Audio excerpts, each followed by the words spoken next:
Breaking Ashes news, Pat Cummins is out of the first test and potentially the whole series. Here's why it's not the win that some England fans are thinking it might be. Now, firstly, I'm of the opinion that you shouldn't celebrate injuries in cricket. We want to see the best players playing the biggest series. So it's a shame from my point of view that Pat Cummins won't be there for the curtain opener. But also the man that comes in is Scott Boland.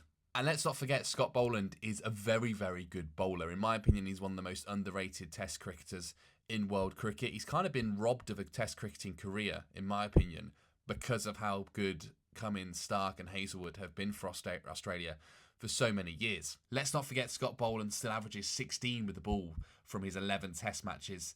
He's a really, really talented bowler and someone that can do damage against us in the Ashes. Where England have benefited from is the lack of batting now.